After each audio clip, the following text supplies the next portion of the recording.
안녕하십니까. 한국 IR 협의회 기업 리서치 센터 반도체 애널리스트 김경미입니다. 글로벌 환경에서 바라본 AI와 반도체 산업 전망에 대해서 말씀을 드리겠습니다.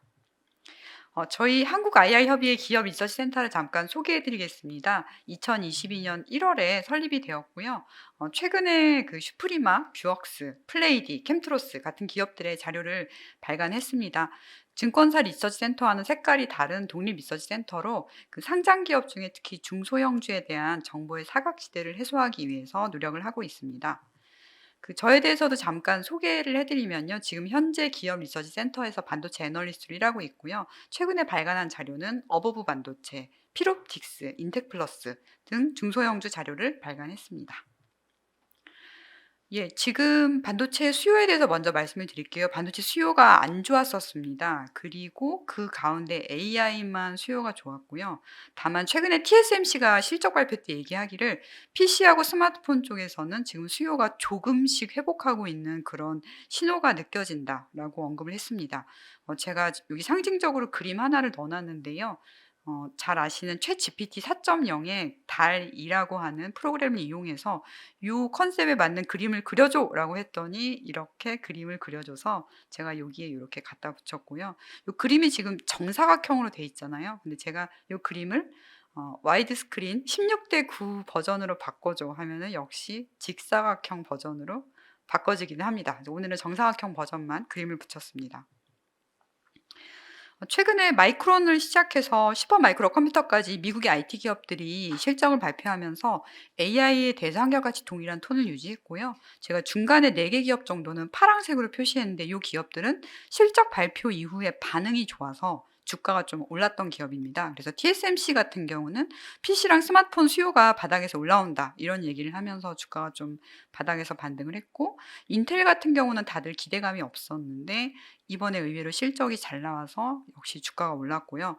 미디어텍하고 퀄컴은 스마트폰 수혜주로 많이 올려져 있는데 여기에 대해서도 별로 기대감들이 없으시다가 더 이상 실적이 나빠지지 않고 앞으로 조금씩 회복한다라는 그런 메시지가 나오면서 미디어텍하고 퀄컴도 주가가 상승을 했습니다.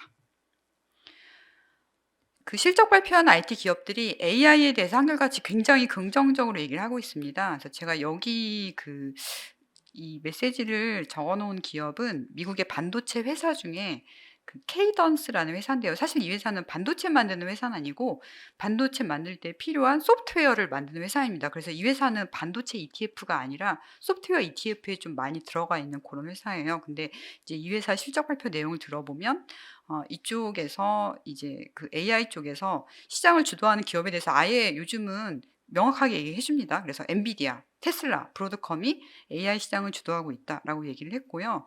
아무래도 AI가 관심 많이 받다 보니까 요즘은 실적 발표할 때도 그러면 전체 매출 중에 AI 관련 매출이 얼마입니까? 이런 질문을 많이 해요. 근데 대부분의 기업들이 AI 관련 매출 비중이 높지는 않거든요. 그래서 요 케이던스 같은 기업의 경우에는 AI 전용 관련된 매출이 정확하게 몇 퍼센트다 이런 얘기는 하진 않았지만 전년 동기 대비 3배나 증가했다 이렇게 얘기해 주셨습니다. 그래서 요렇게 IR 하시는 것들이 요즘 하나의 트렌드가 됐어요. 그래서 어제 같은 경우는 한국의 상장사 중에 소프트웨어 회사 중에 엠로라고 있는데 엠로도 역시 실적 발표 컨퍼런스 콜 하시면서 전체 그 AI 관련된 프로젝트들이 어떻게 진행되고 있는지 따로 장표를 만들어서 그 부분에 대해서 별도로 얘기를 해 주셨고요. Q&A 시간에도 대부분의 애널리스트들이나 아니면 투자자분들이 AI 프로젝트 관련된 것들에 대해서만 질문을 많이 했습니다. 네, 케이던스가 AI 관련돼서 여러 가지 많은 얘기를 했는데 그중에 조금 쇼킹한 게 뭐였냐면 예전에 그 칩 하나 만들 때 5년 걸리던 게 요즘은 6개월에서 12개월 만에 진행된다라고 얘기를 했고요. 그리고 AI를 워낙 잘 활용하다 보니까 경력이 20년 정도 된 이제 그 소프트웨어 엔지니어랑 경력이 훨씬 짧은 엔지니어의 격차가 점점 많이 줄어들고 있다고 합니다. 그리고 제가 여기에는 표시하진 않았지만 그 분기 실적 발표 이후에 분기 그 보고서를 공시를 하잖아요. 그 후반부에 가 보면 실적은 되게 좋은데 이제 내부적으로 인력 구조 조정하는 것도 역시 같이 언급이 돼 있습니다. 그래서 그 AI를 활용하면서 이 소프트웨어 엔지니어 분들도 기술 격차가 많이 좁혀졌다라고 기업 측에서 얘기하고 있고, 저도 지금 이제 방송통신대학교에서 AI 쪽 공부를 하고 있는데 사실 저는 코딩이나 이런 거를 못하는 사람인데도 불구하고 AI를 활용하면 제 실력보다 훨씬 더 뛰어나게 코딩을 잘 할 수가 있거든요. 그래서 이런 부분들을 몸소 체감을 하고 있습니다. 네. 이런 변화가 있다 보니까 서버 만드는 회사들도 많이 좀 대응을 하고 있어요. 그래서 지금 보시는 스크립트는 서버 만드는 회사 중에 슈퍼 마이크로 컴퓨터라고 하는 회사입니다.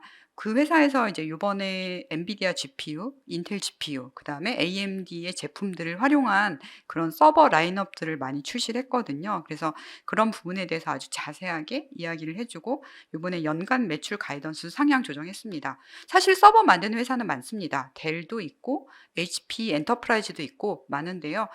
굳이 제가 슈퍼 마이크로 컴퓨터의 이 실적 컨퍼런스 콜 스크립트를 여기 이렇게 보여드리는 이유는 일단 그 델하고 HP 엔터프라이즈가 아직 실적 발표를 안 했어요. 그래서 이 회사가 먼저 실적 발표했고 슈퍼 마이크로 컴퓨터의 CEO가 1993년도에 창업을 했는데 엔비디아랑 같은 해에 창업을 한 겁니다. 그래서 여기 CEO 분이 엔비디아 CEO랑 굉장히 관계가 좋습니다. 그래서 그런 부분 때문에 실적뿐만이 아니라 주가적인 측면에서도 더 이제 주목을 많이 받고 있습니다.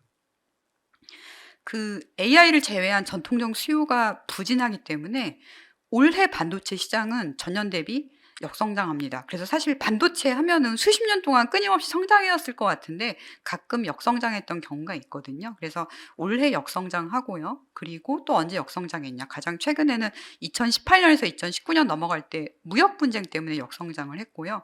그 전에는 2011년도에 아마 기억나실 거예요. 3월에 일본 도호쿠에 대지진이 있었습니다. 그래서 그때도 그 이후에 역성장을 했고요.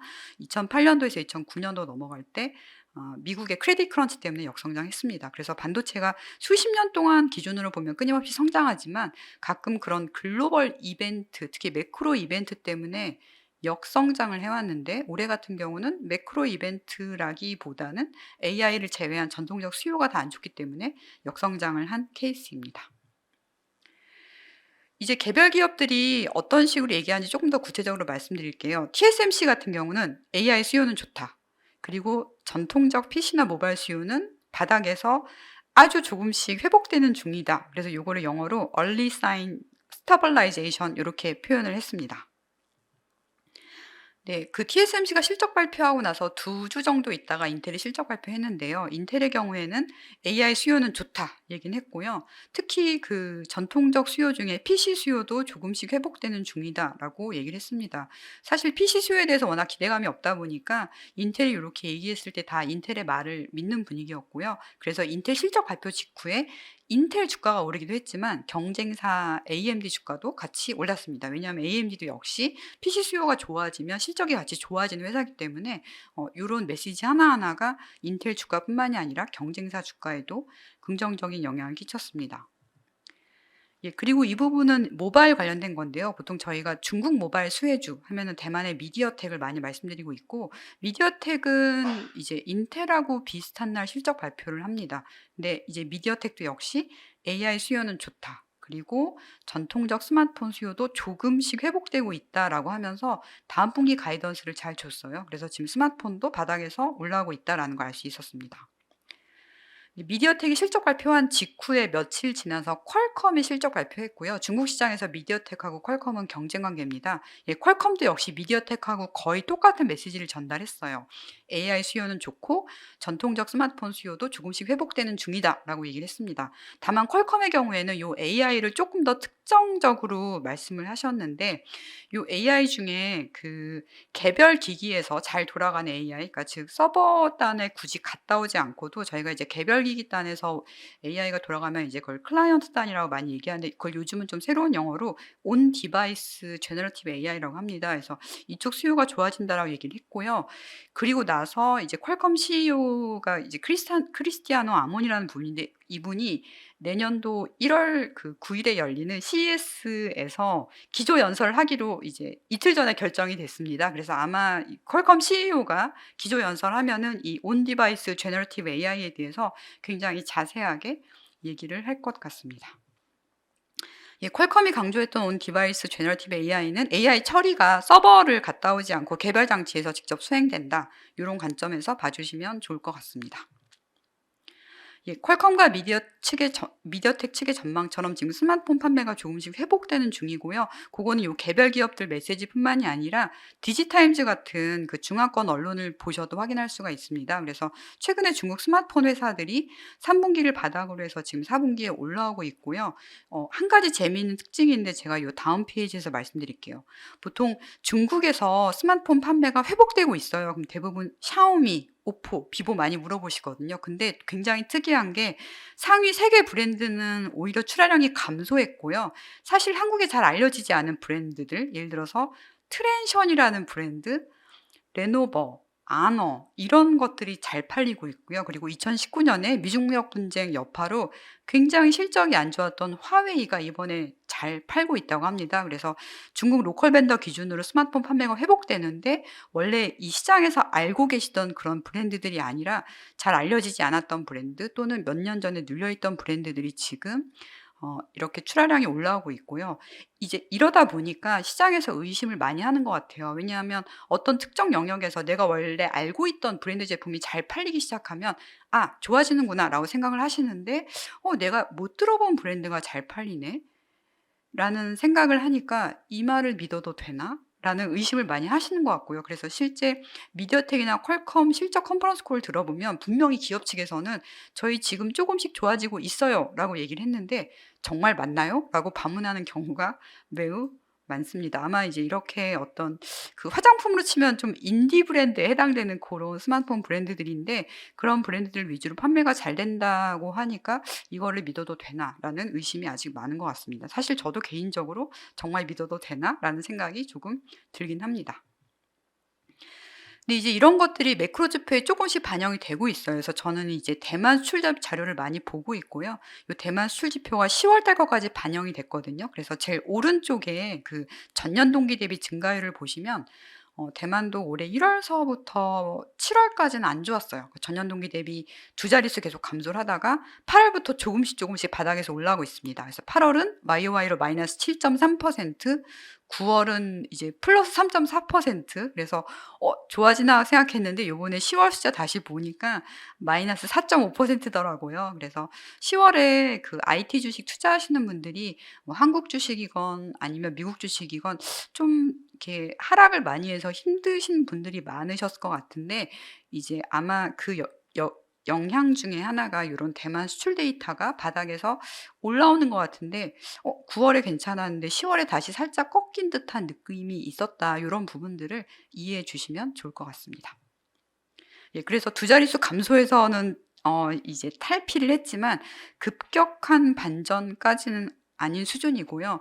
대만에서도 수출 지표 발표가 되면 대만 언론에 그 대만 재무부 입장문 요런 것들이 정리가 돼서 발표가 돼요. 근데 아마 지금 11월 데이터는 잘 나올 것으로 대만 재무부에서 기대를 하고 있는 것 같습니다. 그리고 이제 사실 이게 달러 기준으로 계속 집계되다 보니까 예측하기가 힘들잖아요. 그런데 일단 대만 재무부 입장은 11월 혹은 늦어도 내년 1 월에는 좋아질 수 있다. 요렇게 얘기를 하고 있습니다.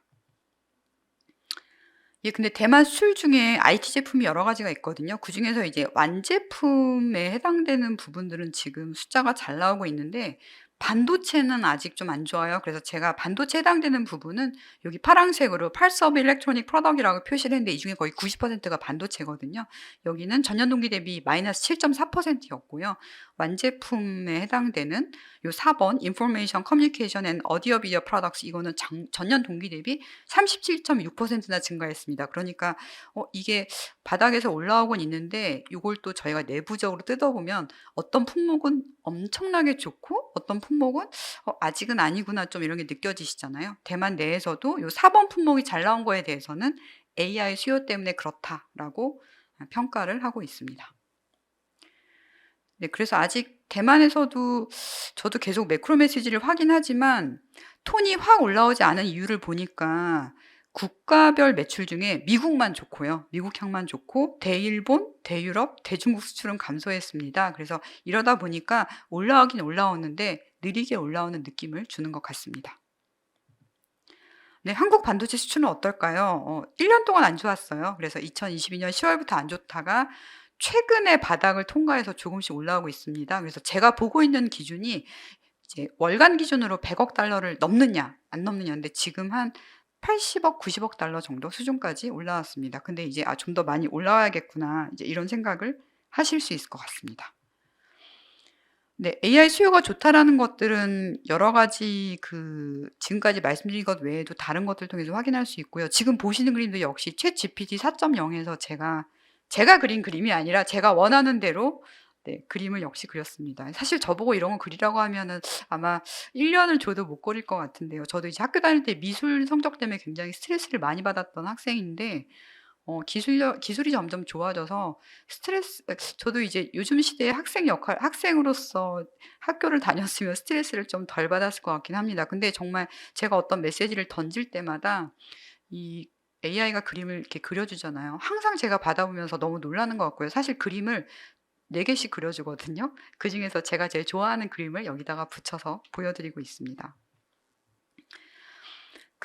AI 관련된 뉴스들이 너무 많이 나오니까 이걸 다 정리하기가 어렵더라고요. 근데 일단 연초에는 초거대 언어 모델에 대한 관심들이 많으셔서 요 초거대 언어 모델 저희가 이제 줄여서 LLM이라고 하잖아요. 그래서 LLM을 다 뭔가 숫자를 갖고 평가를 했어요. 그래서 여기 파라미터가 몇 개냐, 토큰이 몇 개냐, 이제 이런 식으로 어떤 지표를 갖고 계속 판단을 했는데 최근에 후발주자들이 이거를 다 오픈 소스로 공개하다 보니까 지금은 이제 숫자 갖고 경쟁하는 그런 것들이 조금은 사라졌습니다. 그래서 지금 잘 알려진 LLM 모델들도 있지만 네 최근에 이제 오픈 소스로 발표된 한국에서는 좀 상대적으로 더 알려진 그런 LLM들도 있습니다.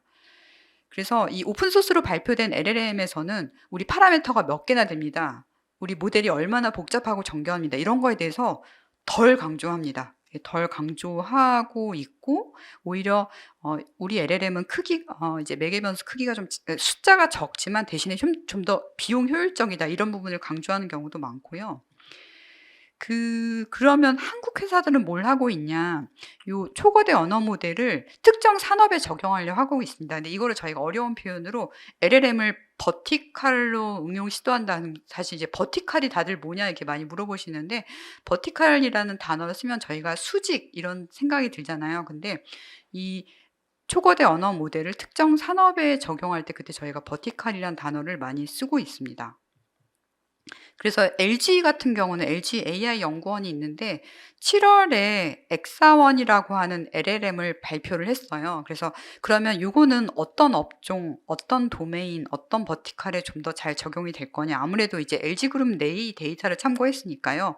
화학 사업, 바이오 사업, 제약, 의료, 금융 이쪽에 좀 더 많이 특화가 돼 있습니다. 그래서 이제 LG그룹에서는 이걸 그룹사 내부뿐만이 아니라 외부 고객사들한테도 활용할 수 있는 기회를 주고 싶어 하고요. 근데 그러면 아마 이쪽 시장을 잘 아시는 분들 이런 생각하실 거예요. 이미 미국의 빅테크들이 LLM을 많이 만들었는데 그거를 쓰지 않겠냐. 그런데 그런 빅테크의 LLM이나 플랫폼에 종속되기를 원하지 않는 회사들은 LG그룹의 엑사원에 대해서 굉장히 이제 호기심이 많고 문의가 많다고 합니다. 그래서 미국의 빅테크들이나 아니면 우리가 알지 못하는 회사들이 오픈 소스로 LLM을 많이 만들었지만 그게 꼭 성능이 좋다고 해서 또는 유명하다고 해서 꼭 잘 되는 건 아니고 지금 다양한 주체들이 뭔가 이 특정 산업에 걸맞는 또는 특정 고객사들의 기호와 수요에 걸맞는 LLM들을 지금 만들어서 이것이 어떤 산업에 더 잘 적용이 됩니다라는 것들을 증명하기 위해서 노력 중이구나라는 부분을 알아주시면 좋을 것 같습니다. 예, 그래서 저도 이제 처음에 발표 자료 준비할 때는 그러면 삼성은 뭐라고 있지? 이제 엄청나게 검색을 했는데 다행히 삼성이 얼마 전에 삼성 AI 포럼을 수원 컨벤션 센터에서 개최를 했어요. 그래서 제가 다녀왔는데요. 그럼 삼성은 뭐라고 있냐? 삼성은 이제 이 LLM을 특정 분야에 적용하려고 하는데 그러면 어떤 분야에 적용하려고 하냐? 반도체 쪽에 적용하려고 합니다. 당연히 삼성그룹에서 반도체 사업이 크니까요. 근데 제가 지금 너무 영어로 된 자료만 보여드려서 죄송한데 삼성 AI 포럼이 올해 7회째 개최하는데 이틀 동안 진행이 되거든요. 다 거의 영어로 진행이 돼요. 그래서 세계적인 석학들을 모시고 발표를 진행하다 보니까 영어로 발표가 대부분 되고 동시통역으로 진행이 되거든요. 그래서 저도 나름 제가 들은 이야기를 최대한 한글화 하려고 했는데 본의 아니게 영어가 많아서 죄송하고요. 다만 역시 삼성그룹도 자체 LLM을 만들어서 이거를 어떤 특정 산업에 굉장히 잘 적용되도록 시도하고 있다. 그래서 그 자리에서 얘기했던 부분은 이걸 반도체 제조 쪽에 적용을 해보겠다. 이런 이야기들이 많았고요. 사실 아까 제가 이제 그 AI를 통해서 그린 그림들 보여드렸는데 대부분 제가 어떤 명령을 내릴 때 글자로 명령을 내리거든요. 근데 지금 현재 삼성그룹 내에서도 대부분의 정보가 이제 글자로 되어 있기 때문에 텍스트 베이스로 뭔가 일단 이 AI 쪽에 인풋을 많이 할 것 같습니다. 예, 사실 수혜주다, AI 쪽 수혜주다 그러면 엔비디아가 많이 알려져 있죠. 이제 엔비디아가 사실 또 아직 실적 발표 안 해서 안타깝게도 제가 지난 분기 매출까지만 가져왔는데 엔비디아 제품들은 전반적으로 AI 트레이닝 쪽에 굉장히 많이 특화되어 있고요. 그래서 원래 분기 매출이 딱히 사실 10조 원을 넘었던 적이 없거든요. 근데 지난 분기서부터 그래프가 쑥 올라왔습니다. 그래서 사실 애널리스트들도 이런 그래프를 그리면서 많이 놀라는 게 제가 이 회사를 7년 동안 보아왔는데 이 회사는 분기 매출이 아무리 잘 나와도 절대 이 수준 이상을 넘지 않아 라고 생각을 했는데 저번 분기 매출을 보고 깜짝 놀랐습니다. 그래서 이 AI 관련돼서 그러니까 제품 판매가 잘 되고 있는 기업들은 뭔가 어떤 그 역사적으로 우리가 알고 있던 수준 이상으로 실적이 잘 나올 수도 있구나라는 거를 엔비디아가 보여준 것 같고요. 한국 기업 중에서도 그런 기업이 있으니까 이따 후반부에 보여드리겠습니다.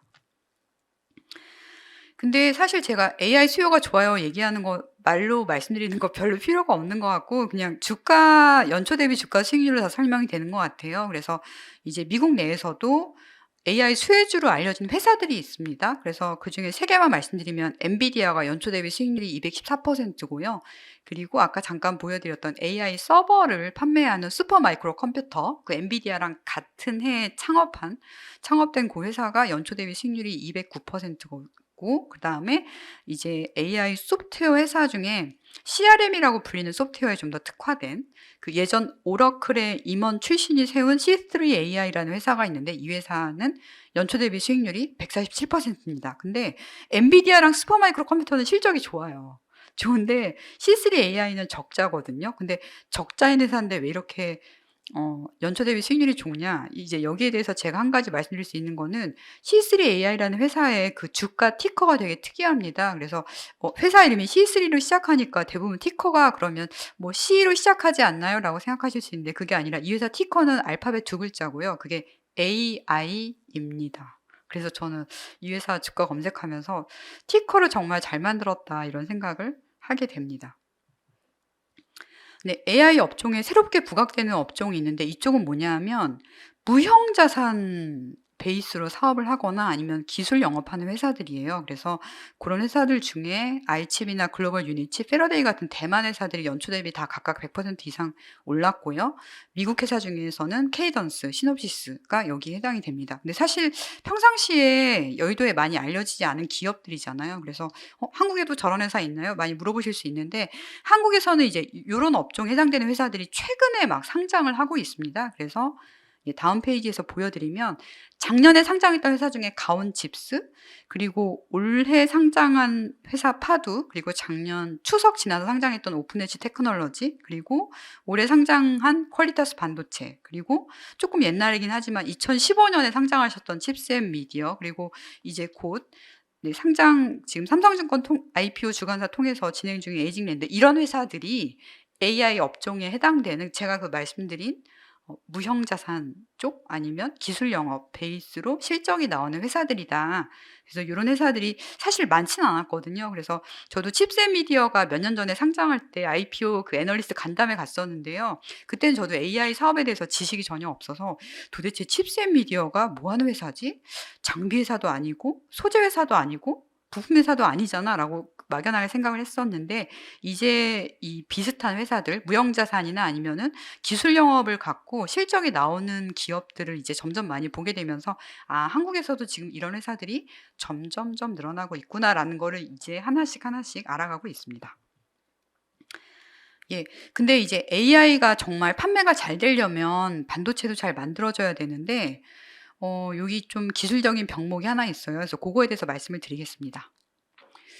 그 엔비디아가 실적이 잘 나오면 엔비디아를 위해서 실제 반도체를 양산해 주는 TSMC도 AI 실적이 잘 나와야 되는데 TSMC의 분기 매출을 특히 선단 공정 분기 매출을 보면 올라오긴 올라오고 있지만 '예전만큼은 아니네.' 이런 느낌을 주거든요. 근데 왜 그런지 이제 이유가 있는데 하나는 그동안에 스마트폰 수요가 안 좋아서 그런 부분도 있고요. 또 하나 이유가 있습니다.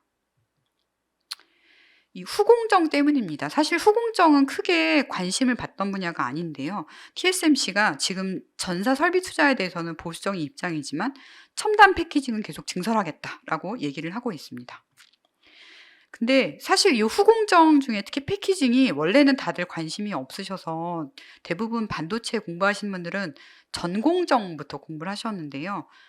지금은 네, 패키징에 대해서 굉장히 관심이 많아지셨습니다. 그래서 사실 패키징은 이것도 나름 전공정처럼 어떤 과정이 있어요. 근데 이 과정을 제가 지금 설명드리려는 건 아니고 한국에서도 패키징 관련된 장비 회사들이 올해 주목을 많이 받았거든요. 예를 들어서 한미반도체가 주목을 많이 받았는데 왜 주목을 받냐? 네. 여기 보이는 공정 중에 한미반도체가 예를 들어서 뭐 웨이퍼 소우 관련된 장비 또는 싱귤레이션 장비, 특히 주력 제품이 싱귤레이션 쪽이 많거든요. 그래서 원래는 이쪽 분야에 다들 관심이 없었는데 AI 반도체 때문에 후공정, 특히 패키징 공정이 주목을 받다 보니까 이 패키징 공정과 조금이라도 관련 있는 기업들이 올해 주가가 많이 올랐습니다. 그래서 이런 것들이 과거에는 발견되지 않았던 올해의 새로운 트렌드다라고 말씀드릴 수 있겠습니다.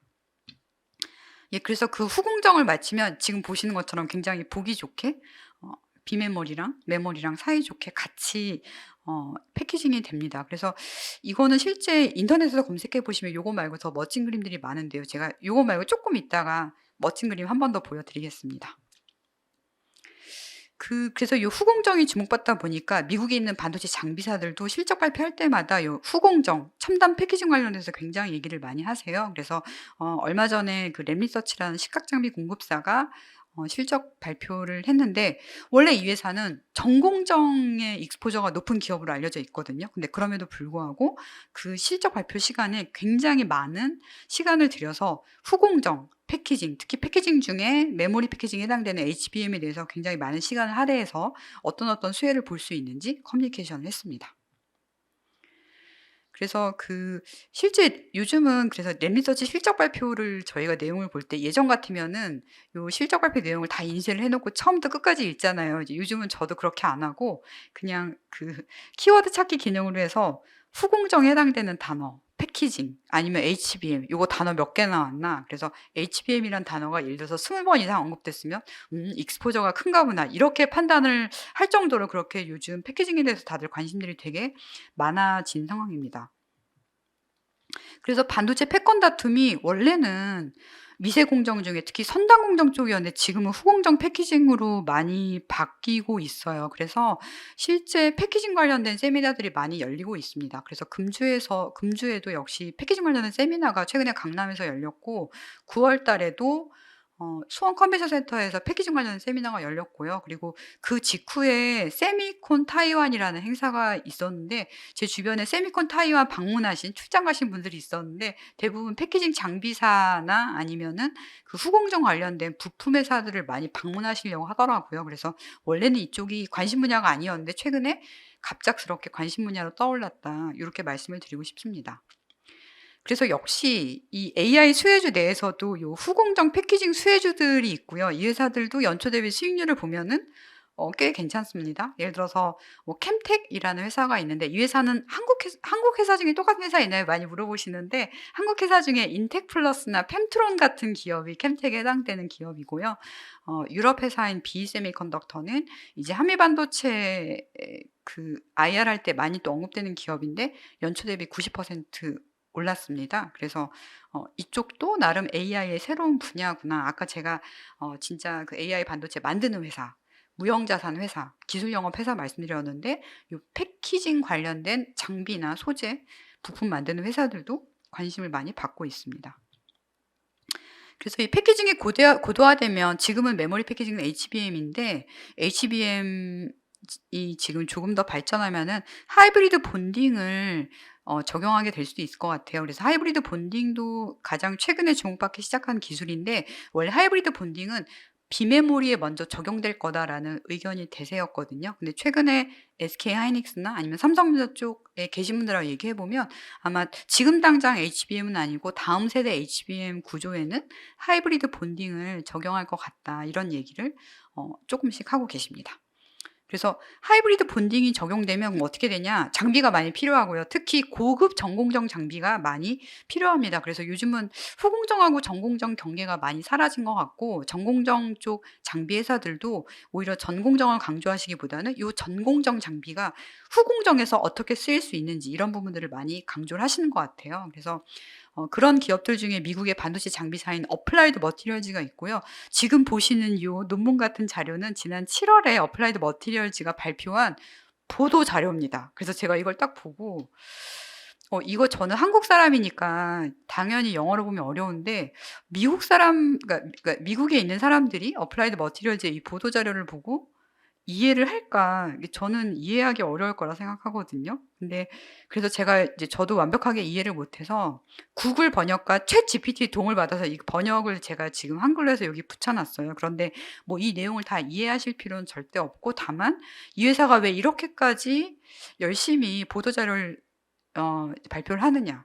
이 후공정이 새로운 트렌드인데 여기서 어떤 승기를 놓치지 않고 선점하기 위해서 지금 열심히 그러니까 PR을 하고 있다 말씀을 드릴 수 있겠고, 저도 이제 금주에 패키징 세미나 가서 거기서 이제 여러 가지 얘기를 들었는데요.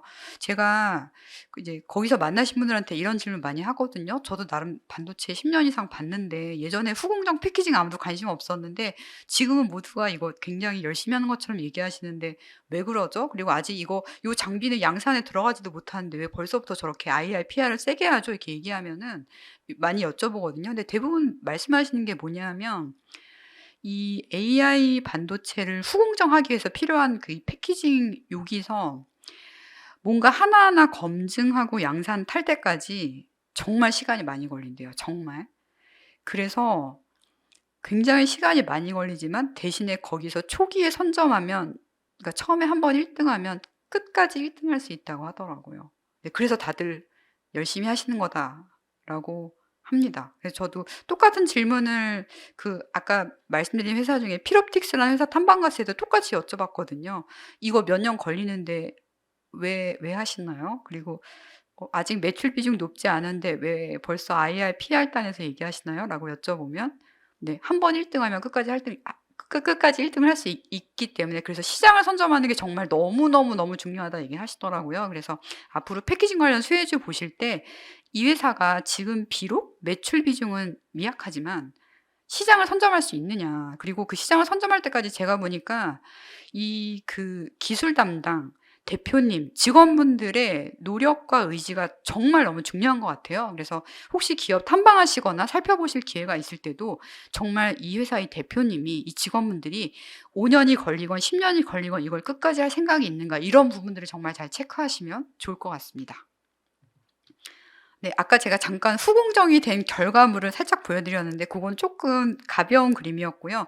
예, 하이브리드 본딩까지 적용되면 이렇게 멋진 그림이 됩니다. 그래서 이 그림이 가운데 회색 부분이 크게 이제 두 가지로 나눠져 있잖아요. 왼쪽에 있는 연회색 부분은 이제 D램이 10개 이상 적층된 그런 구조고 오른쪽에 있는 연회색 색칠해져 있는 부분은 이 부분은 이제 비메모리 반도체가 붙어 있는 부분입니다. 그래서 장기적으로 이런 그림으로 가겠구나라고 생각하시면 좋을 것 같습니다.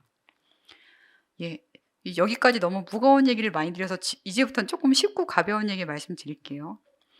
이 AI 투자하려면 돈이 되게 많이 필요하고요. 아까 제가 초거대 언어 모델, LLM 이런 거 말씀드렸는데 LLM을 많이 만들 수 있으면 좋죠. 근데 보통 이게 하나 개발하려면 몇 천억 원이 필요하거든요. 그러니까 이걸 할 수 있는 회사들은 기본적으로 돈이 많아야 됩니다. 그래서 전 세계 IT 회사 중에 돈이 많은 기업, 그 돈이라는 게 재무상태표, 대차대조표 여기에 현금이 아니고 프리 캐시플로우를 정말 많이 벌고 있는 기업이 어디냐? 만약에 전 세계 모든 회사의 기업 가치를 그 LLM을 몇 개나 만들 수 있냐. 예, 그러면 그 LLM을 정말 많이 만들 수 있는 최고의 회사는 애플입니다. 애플의 잉여 현금 흐름이 100조 원이 넘고요. 이게 지금 그래프라서 잘 안 보이지만 거의 150조 원에 육박하거든요. 그래서 맘만 먹으면 LLM을 가장 많이 만들 수 있는 여력이 있는 회사는 애플이다라고 말씀을 드릴 수 있겠습니다. 예, 근데 지금 경기가 안 좋다 보니까 연간 설비 투자는 조금 약간 내려가고 있는 추세예요. 그래서 제가 이제 메타, 아마존, 애플, 넷플릭스, 알파벳, 마이크로소프트, 디즈니 항상 합산을 해서 매년 보고 있는데 이 합산 숫자, 제일 오른쪽에 있는 숫자를 보시면 2010년도에 13.5조 원을 시작해서 매년 올라가다가 그래서 저도 이게 영원히 올라갈 줄 알았거든요. 근데 보시면 2022년도에 212조까지 올라갔다가 올해가 합산이 206.7조로 전년 대비 감소합니다. 그래서 저도 이 숫자를 계속 업데이트하면서 이 숫자는 영원히 증가할 거라고 생각했는데 올해 처음으로 감소하더라고요. 그래서 이게 왜 감소하냐면은 AI 서버 쪽은 투자를 많이 하지만 AI 서버가 아닌 일반 서버를 저희가 커머더티 서버라고 하거든요. 그래서 그쪽은 투자가 보수적입니다. 그러다 보니까 미국 AI 빅테크 기업들의 연간 설비 투자가 합산액을 보시면 지난 10몇 년 넘게 계속 증가하다 올해 처음으로 전년 대비 살짝이긴 하지만 그래도 감소를 합니다. 누가 많이 줄였을까요? 메타도 줄였고 아마존도 줄였고요. 네. 두 회사가 줄이다 보니까 이 합산 금액도 줄여드렸고요. 애플하고 알파벳은 올해 각각 그래도 설비 투자가 늘어났고 마이크로소프트는 많이 늘어났습니다. 작년에 28.6조 원이었는데 올해 36조 원이었겠죠? 네, 그래서 마이크로소프트가 엄청 노력을 많이 하고 있구나 이런 부분을 숫자를 통해서도 볼 수가 있습니다. 자, 한국 빅테크 기업은 어떨까요? 삼성전자 연간 투자 금액이 54조 원입니다. 근데 삼성전자도 지금 그 초거대 언어 모델을 이제 만들었다고 얼마 전에 발표하셨잖아요. 그리고 SK하이닉스가 올해 설비 투자가 10조가 안 되는데 내년도에는 AI 후공정 투자를 많이 해서 10조 이상 투자할 거다라고 이제 어제 보도가 됐고요. 네, 네이버는 연간 설비 투자가 5,883억, 카카오는 4,652억입니다. 그러니까 요 정도 금액이면 사실 그 초거대 언어 모델 하나, 두 개 정도 만드는 비용이에요. 그래서 그 제가 말씀드리고 싶은 거는 그 언어 모델 하나 만드는데 정말 정말 많은 투자가 필요하다라는 말씀을 꼭 드리고 싶습니다. 예, 그리고 반도체 업황의 또 새로운 트렌드는 뭐냐면 인도가 떠오르고 있습니다. 그래서 그 중국의 대외적 위상이 약화되다 보니까 지금 인도가 부각이 되고 있고요. 많은 기업들이 인도에서 M&A를 진행을 하거나 지분 투자를 하거나 아니면은 인도 내에서의 증설을 추진을 하고 있습니다.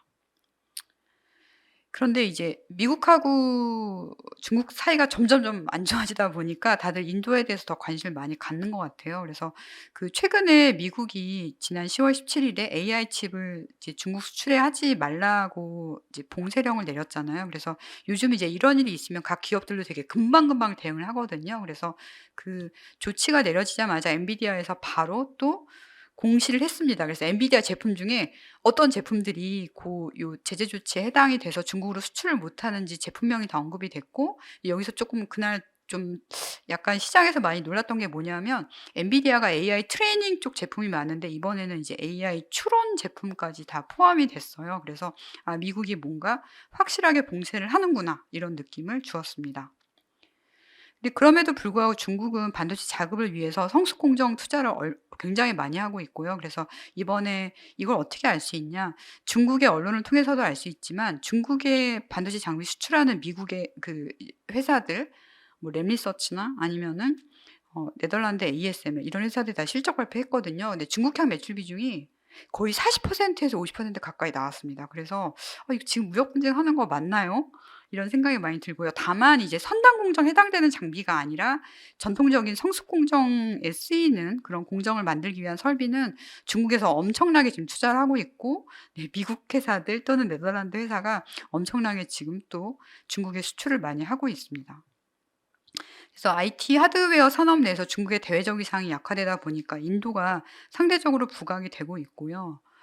그러다 보니까 이제 저희가 수혜주를 알아야 되잖아요. 그래서 이제 저도 이 수혜주를 어떻게 찾아낼까? 챗GPT의 도움 받았습니다. 그래서 현재 미국의 빅테크 기업 중에 인도 출신 CEO가 있는 기업을 찾아줘 했더니 예, 마이크로소프트, IBM, 어도비, 마이크론, 구글 알파벳, 그리고 VM웨어는 CEO는 아니지만 COO가 네, 인도에서 태어나신 분이더라고요. 그래서 이런 기업들을 참고하시면 좋을 것 같습니다.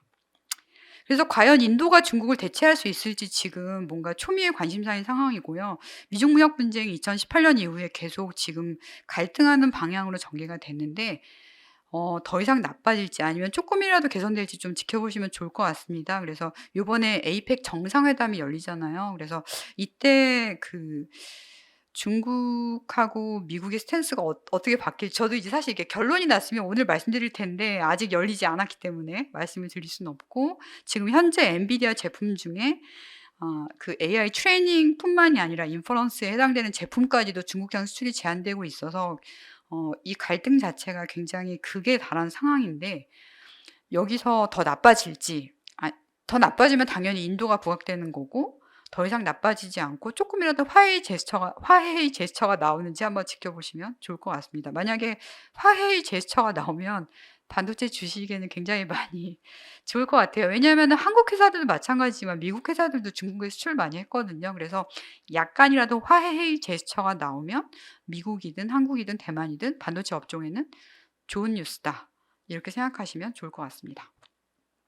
네, 메모리 반도체 업종만 말씀드릴게요. 메모리에서도 역시 AI 얘기만 다들 많이 하고 계세요. 그래서 마이크론 같은 경우는 이미 3개월 전 실적 발표 때부터 AI 수요와 특히 그 후공정의 중요성에 대해서 굉장히 강조를 많이 했고 요번 실적 발표에서도 요 후공정 기술이 HBM이다 보니까 네, HBM도 이제 HBM 1버전, 2버전, 그다음에 HBM 3버전이 있는데 3버전 내에서도 3.2가 있거든요. 그래서 HBM 3.2에 대해서도 굉장히 얘기를 많이 했고요.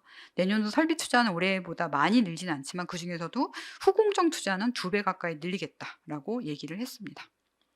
예, 그리고 삼성전자도 이번에 실적 발표 때 역시 AI 수요와 후공정 투자의 중요성에 대해서도 엄청나게 강조를 하셨습니다.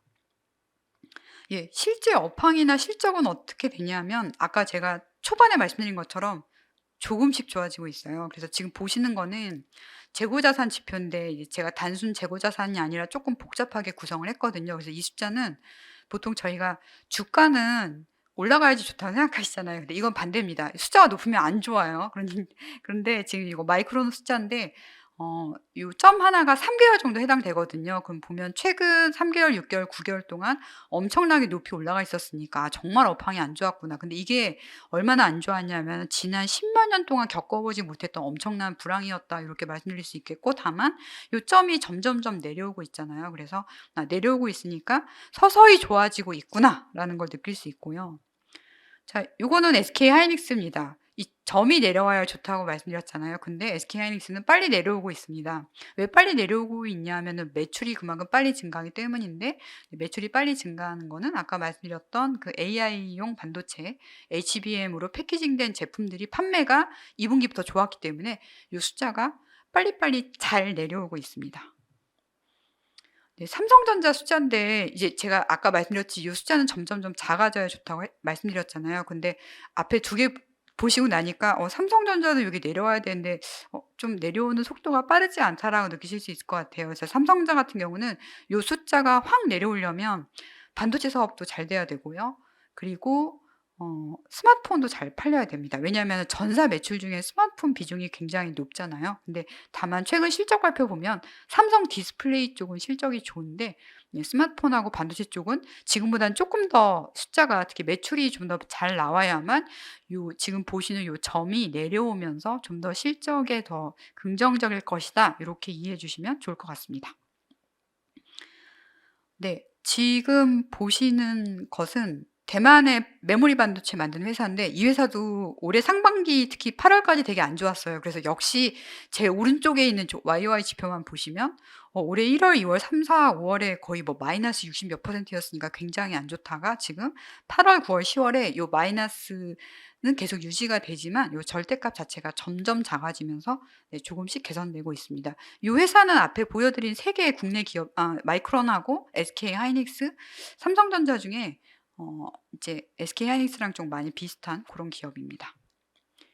예, 그리고 지금 보시는 거는 샤오미의 재고 지표인데 샤오미도 좀 악성 재고가 많았거든요. 근데 지금 계속 재고 지표가 점점점 건전해지고 있습니다. 저희가 이제 매출은 숫자가 커야지 좋고 주가도 높아야 좋다고 생각하는데 재고 지표는 낮아야 좋을 때가 있거든요. 지금 점점 낮아져야 되는데 지금 계속 낮아지고 있고 샤오미 발표에 따르면 10개 분기 연속 낮아지고 있다고 해요. 그래서 스마트폰 쪽도 바닥을 치고 올라오고 있구나 이렇게 봐주시면 좋을 것 같습니다.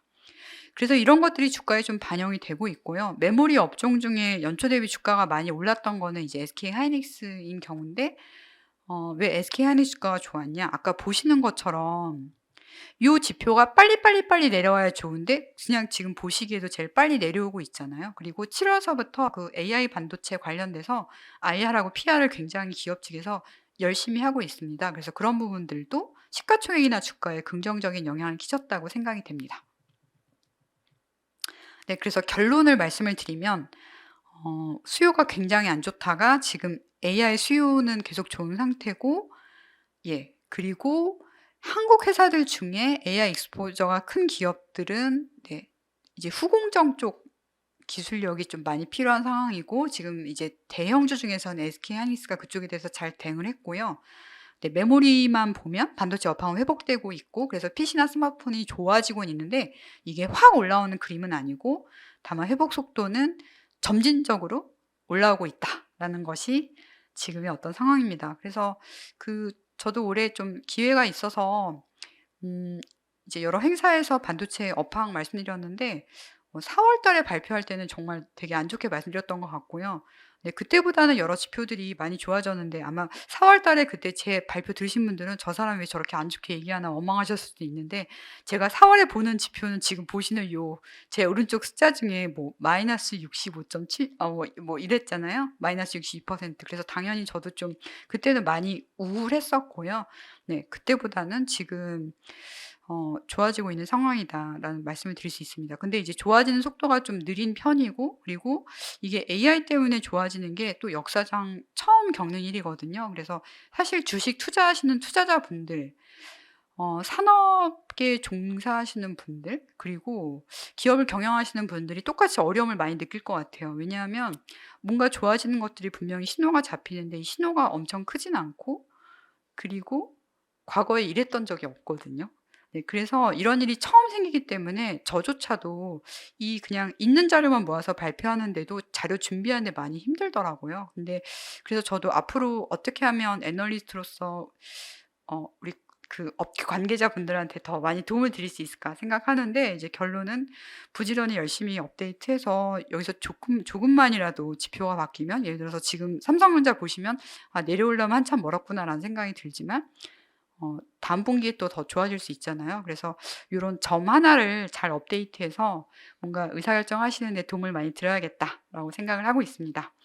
네, 오늘 거의 70페이지 가까이 발표를 했는데 긴 내용을 또 참을성 있게 잘 들어주셔서 감사하고요. 다음번에 또 업황 세미나로 인사드리도록 하겠습니다. 감사합니다.